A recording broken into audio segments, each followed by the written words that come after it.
Hello then, welcome to the QNB Stars League preview show, all in English here on Alcas, as we look ahead to all 6 matches in week 2 of this brand new season 2018-19 in the company of former English Premier League players Nick Summerby and Chris Makin. Can't believe it, we started early, but what a start we had. Game started August the 4th. We had games full of controversy, great goals, and even a surprise. Were the experts happy with what we saw? Chris Makin. Who was the surprise? Qatar Sports Club, I think. In my opinion. I think you expect... No, it was a surprise because you expected and you did. Don't even start We did put Gharafa down for a win. Yes. I thought the conditions helped the players. Yeah, conditioning at the Khalifa and the Al Sadd Stadium really helped the players. And I think we were rewarded with good performances.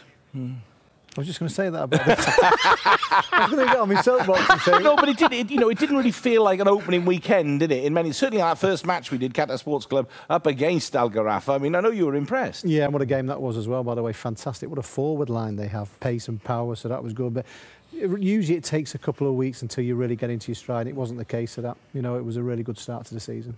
All right, then. Plenty to come from Nick and Chris. But now let's head to Shad and Wadan and find out what the league table looks like just after 1 week and how they line up for week 2. Going into week 2, Al Sadd find themselves at the top of the standings by virtue of their healthy goal difference. It was also full marks for Al Dahel, Qatar Sports Club, Rayyan, Al and Al Arabi. In the bottom half, no points for anyone, so no matches drawn in week 1. In week 2, the fixtures are spread over 3 days. On Friday the 10th of August, Rayyan play Slal at 17:30 Doha time, and at the later time at 19:40, Ahli take on Qatar Sports Club. On Saturday the 11th of August, early game is Gharafa against Al, and at 19:40, Al Dahel face Al Khor. On Sunday the 12th, the early game is Al Shahaniya against Al Kharitiyat, and the Qatar derby kicks off at 19:40 as Al Sadd take on Al Arabi at the Jassim bin Hamad Stadium. Thank you, Shad. First up, it's Al Rayyan versus Salal.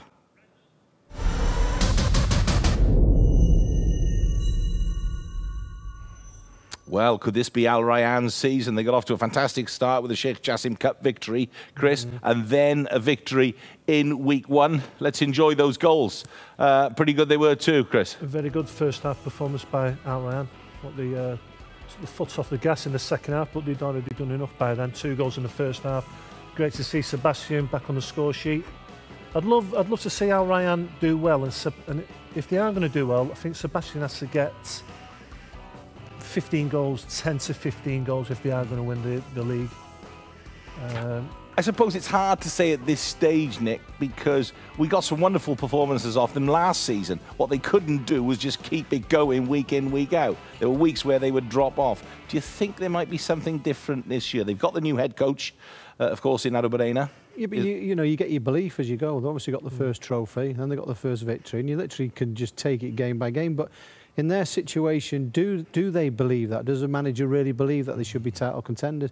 Well, there's no reason why they shouldn't do with the start what they've got. This is going to be a test for them. If we can get the old Salal back, that really tough, aggressive, hard side to play against, this could be a good test for Rayyan. But the flip side of that is Salal needs to get their first 3 points. They certainly do. So what does their head coach, Salal's that is, Laurent Benide, think about this coming weekend? It's a big game, but it's a big league, so each game is difficult. We were very disappointed after the first game because the scenario was hard, but it's a football, and we must see the future, and we must react. So it's a good game for React because we know the potential of Rayyan, and we want to be better. So it's a good game now, and we try to show maybe more inside the game. I mean, I can see his point. I suppose he doesn't want to overanalyze and look too deep into things. It's just one game. Let's put some statistics up here. And, you know, it's not rocket science. Just put it up there for you to have a look at. This is from week 1. And OK, they lost to Al Celia, who also played well, and they've got a good strike force now. It wasn't much in it, Nick. Wasn't really much in the game between them. You expect that with Salal. My only fear with Salal is, can they play any different? Can they change any different? There's not many players what have come in. Have they done the best they can with that group of players?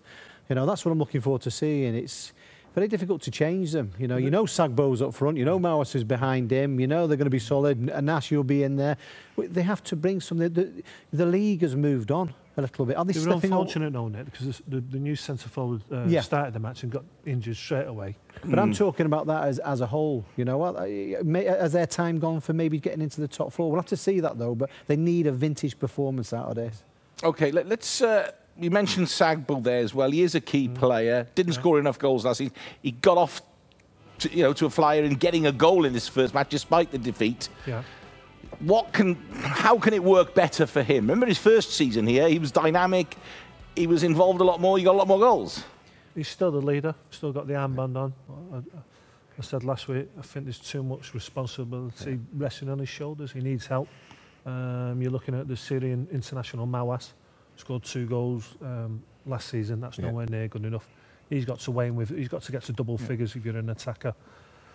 Unfortunately for them, the new striker got injured, so Ishmael came in. Ishmael's got to stand up now and contribute in terms of goals and creating crosses as well. OK, Al Rayyan, Salal, Chris Makin. Rayyan, 2-0. OK, Nick? Yeah, 2-1. So it's always a tight game, but just 2-1 for Rayyan. OK, next up, Al Ahli versus Qatar Sports Club.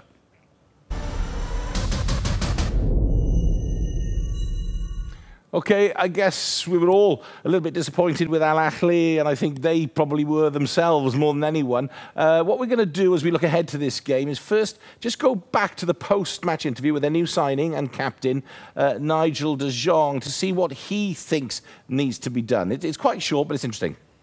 It comes in the last phase of the goal, in the opponent's box, in the defensive half. I think we need to improve that, because at the end of the day you win games by scoring goals. So we need to improve that defensive wise, midfield wise, and also offensive wise. So we need a lot of stuff to do.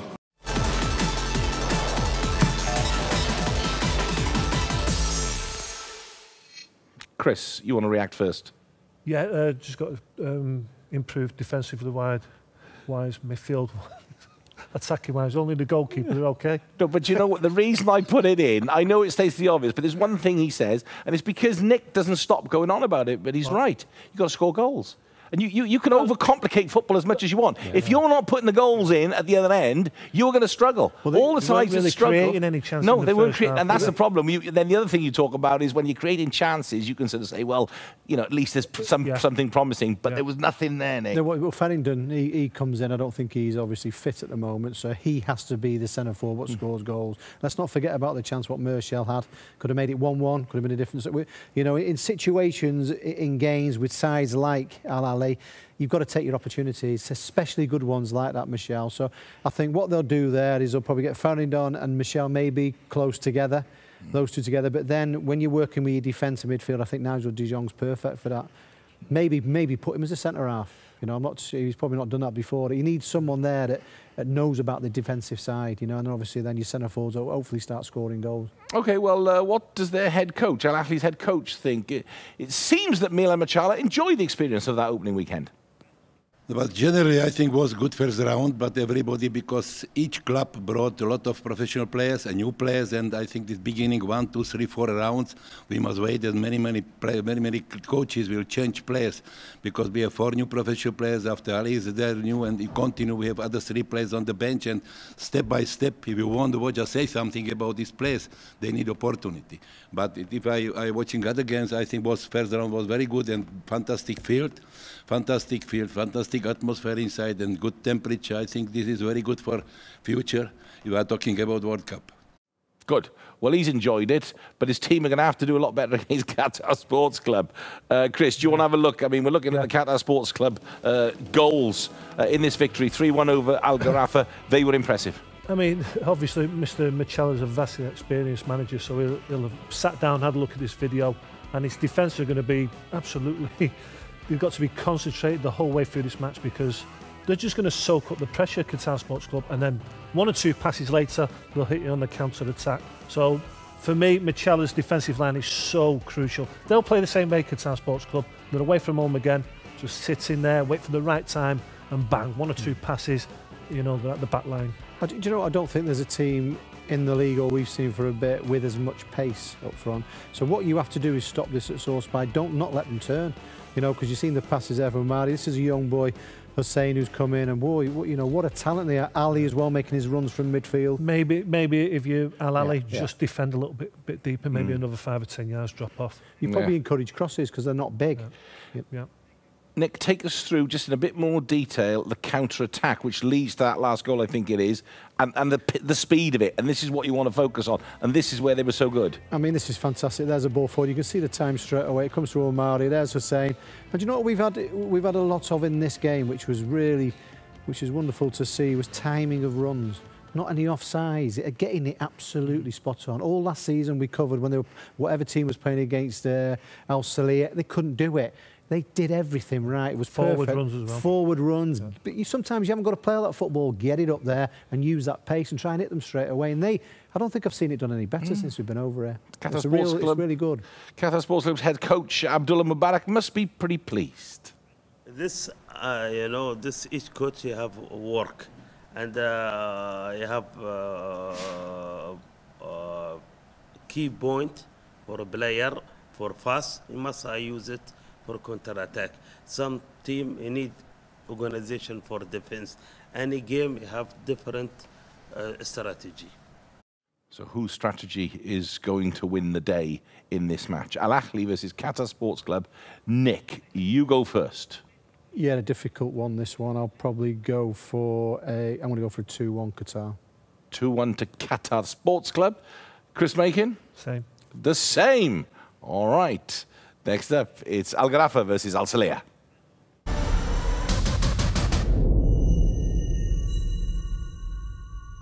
Okay, Al Gharafa, just outplayed by Qatar Sports Club in week 1. They got 1 goal. Nick, you were screaming for it right, all the way. Go on, put a cross in. They did it, and that's what happened. It just brings a different dimension to the game. What they tried all throughout the game was playing football, which for number 1 was too slow. It was just everything about how they set up, how they were trying to play. Nothing was happening. Eventually, they throw a ball into the box. Taremi's good at that, so it's another option. You can use that. Use his height. To get crosses. Then you can probably start playing. But they were all over the place. Really, it was from looking at them on the team sheet. You think, wow, they've got a good side here now. It wasn't a good performance. So I'm looking for a reaction. And Chris, the high line they had against. Yeah. Against the Qatar Sports Club, against Al Ahli. Al Ahli, they're going to have to be careful. Yeah, they were exposed time and time again. Amado dropped into the centre of defence. Didn't look particularly comfortable on the night, but I wouldn't put it down just so Amado. It was the whole back 4. Same as just go back to basics. If you're not sure, just drop off 5 or 10 yards. Give yourself a chance. Because once you come up for a high line and you're playing offside, and the opposition time to run to perfection, then they've got 40 yards of space to run into. You can't get back in there. It's so difficult. But you're going on about the defence. It was all over the pitch. Yeah. It wasn't one area that was poor on night. It was all over the pitch. I tell you what, they're looking at a little bit what we got out of the press conference this morning. Amado is a midfielder. They're trying to place him a little bit. He's in defence. I think they're thinking, well, hang on, that's not his, and it's not being out of order. Are they going to go in because Schneider's in midfield?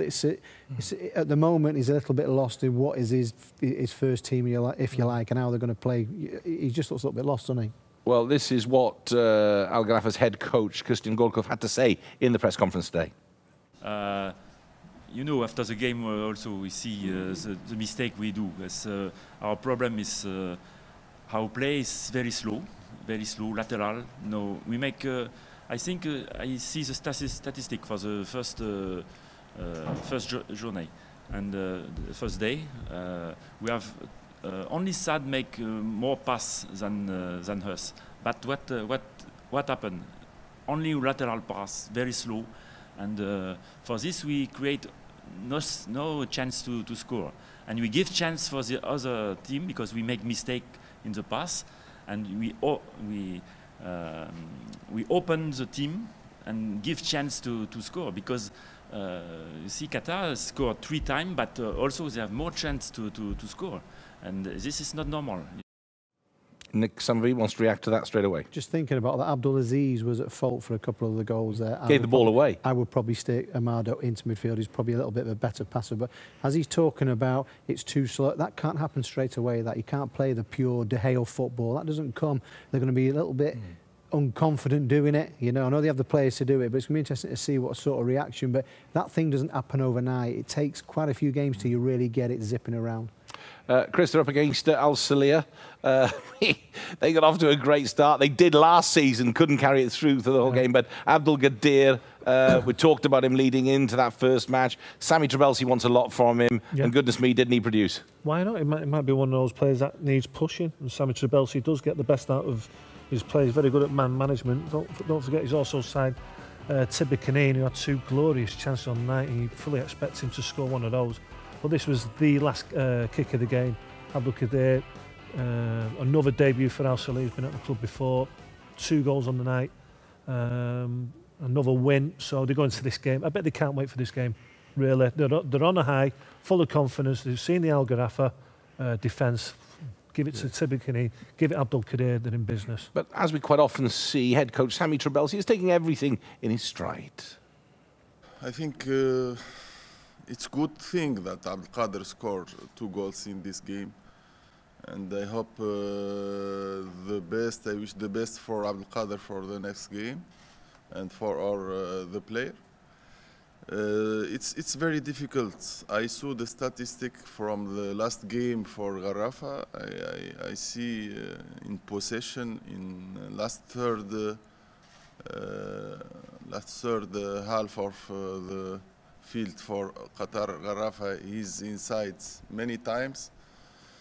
They have a lot of opportunity. I think Gharafa is a good team. They have a good player and one good striker, and I think Schneider, it's very dangerous player. It's very intelligent. It's a good player.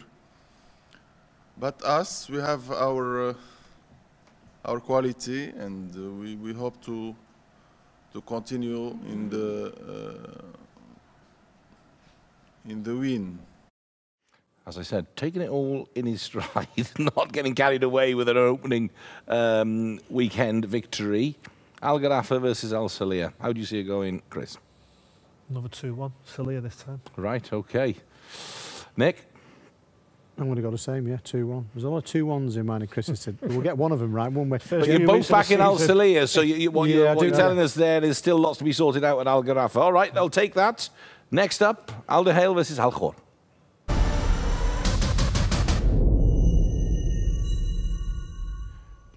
Okay, Al Duhail. This won't be 2-1. Let's have a look at the goals from this victory over Al Shahaniya.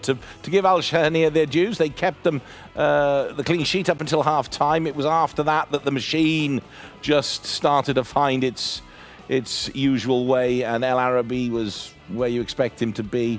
Yeah. Business as usual, but they have lost a key player in Ismail, going off with a very nasty injury. We wish him all the best. How will that change the dynamic? I think it will do, because Masatni's out, so the balance on either side. They can go with Moez maybe on the left, and Ed Nielsen seems to have come into the side and settled down straight away. So one thing about Al Duhail, when you look at it, is the squad's fantastic. Yeah. So offensively, we've still got great players that can go in there and do a job. He's massively important, Ismail, isn't he? I know, Nick, you've always said it, but because there are other big names in there and you've got your goal scorers, sometimes maybe we don't talk about him enough. But once he's gone, we realise. Yeah, we do. Him and Afif. I mean, they work hard. They literally cover both the wings. They bring, they open it up, they get on the outside, they get the quality crosses, they score the goals as well, and you'll see yourself how much you're missing. That as well, and obviously Masatni, what's out. They're 2 big misses that going into the Champions League. You've got to start thinking about that as well now. They're up against Al Khor, who lost 1-0 to Al Arabi, but there were some great chances early doors. Nick, pick us up on these, Nick. This was in 43 seconds. Salim hit the post. Within the first 5 minutes, they had hit the post twice, and new signing Yassine gets a shot away as well. And again, it's about creating opportunities. If you can start like this, it's a shame they didn't go in, and of course they lost the game, but it's promising. Yeah, but this is positive. It's what the manager and the coaching staff will take from this. You know, give it another day, it'd have gone in the back of the net, so that's good. I mean, this is answering our question with there being no Madsen. You know, well, there's Acosta, a new signing as well. Looks lively, you know, and they're going to get tested again. It's not gone their way for the first game, but hopefully in this game they can put it right. But yeah, they look exciting going forward. Question is, of course, Nick, is there anybody who can stop Al Hale? That's Al Khor's job this weekend. It's difficult, but you've got to have a go. You know, someone's got to, you know, you can't give in straight away. You've got to get out there and compete and try and make it difficult for them. You know, that's what they did in the early part of the game. You know, why not? Your prediction then is? 5-0. I tried my hardest then. I said, yeah, no, not as much. No, because I don't think they're not in their full stride yet. They will do. It's not a problem at all, but I still think it's enough for them anyway. I'll go for a 3-0. 3-0 Al Hale versus Al Khor. Chris? Don't say the same. 3-0. Are you? Really? 3-0 Al Hale. That's two. Al Hale, yeah. Yeah, three. You've agreed me with 3, Chris. Yeah, that's 3. You've gone the same now. It's the first few weeks of the season. I don't know what's going to happen, do we? Okay. Next up, Al Shahaniya versus Al Kharatiyat.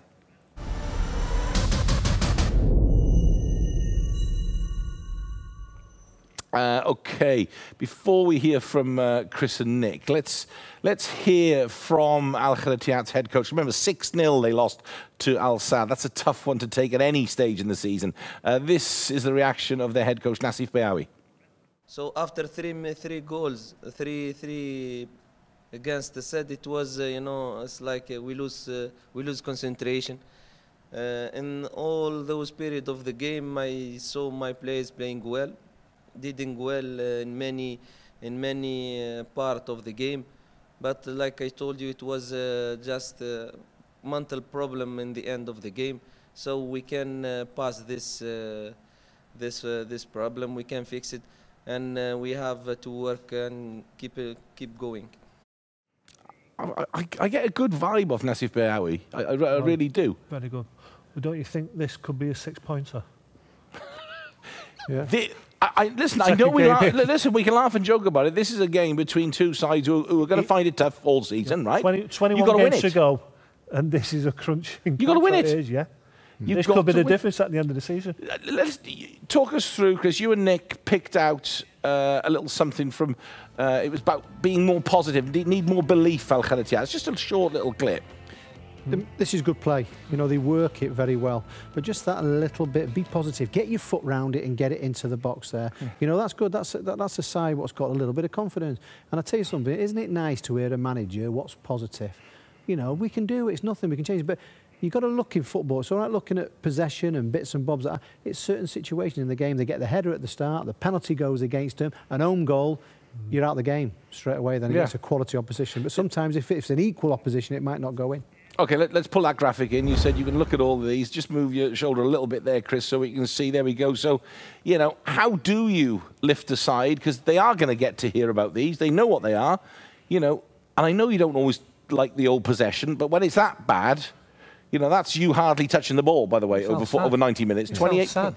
Yeah, I know it's Al Sadd. I know. But and Gabby, and exactly. And only 66% successful passes compared with 90 of Al Sadd. I'll give you I thought that was quite good against Al Sadd. Yeah. I'll give you an idea here now. Then Gharafa had more possession against Qatar. That's done you on it. Qatar, but we're talking a smidge more. I'm talking in the first half, it was like 70. Yeah, no, it wasn't. It was 58-62, 58-42 or something. Right, but that is gigantic. What I'm trying to say here with this, you know, when you're playing against Al Sadd, this is going to happen. You know, in your mind, you're thinking, this is, if we can get something out of it, brilliant. They're not. We can't worry about them because their head and shoulders are different than what we are. You know, you expect something like this, but what I'm trying to say is if a little bit of luck went their way, Mahir gets that goal at the start, things can change. So you've got to take the positives out of that. Okay, Al Shahaniya versus Al Kharatiyat. Being as I'm with you, I'll start with you again. 1-1. It's got a 1-1. This is a must-win game. It can't be a draw. Don't say 2-1, Chris. You're not going 1-1. 1-1. Oh, come on, Chris. That's 4. 4 out of 5. They're going with the same result. It's either that or it could be a 2-1, but either way, let's just stick with a 1-1. All right, let's go to the last game. Al Sadd versus Al Arabi.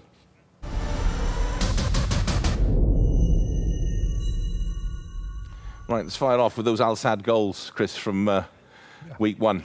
Enjoy them. They look good, don't they? First one's excellent. I love Akram Afif. Hopefully he's going to really improve in this next season. But if he is going to improve, he's got to add goals to his game, and he did it on the evening. 2 goals. Bunja looks so hungry. He looks as though he wants the goal-scoring title back from El Arabi. He got a hat-trick on the night. The last goal's incredible from Bunja. How the technique's unbelievable. Here's Akram Afif, cool finish. Just want to see this Bunja goal. The cross at the far post. Just the one. Right, just play on. There we go. Yeah. He just looks hungry on the night. He's running. Lovely everywhere. control. Yeah, fantastic. Okay, they're up against Al Arabi, who are working it out together as a unit under Luka Bonasic. And they got that all-important win. They got some good wins at the end of last season. They seem to have carried that forward. A couple of the players are still there. They've lost Khalfan Jardel is still there. They've got a new player. This was his goal in week 1. It was just a 1-0 win over Al Khor. It's just nothing spectacular, but he gets up. He's strong there. Franco Arizala, the Colombian striker, just off the end of this, just to tag on a little piece of ball control as well, where he just puts it wide.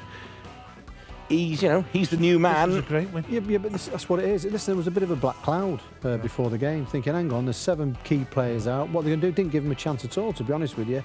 But all of a sudden now, this is a little bit of confidence, and this is a big, big win. Hasn't got to be tricky. Hasn't got to be wonderful play. Hasn't got to be a lot of possession. It's about getting that first victory, getting that first one, clean sheet. There we go. And all of a sudden, you know, we can't speak highly enough of the manager. He will make something happen with a group of players. There's your start there. Clean sheet, like Chris said, which is perfect, and obviously getting that first 3 points.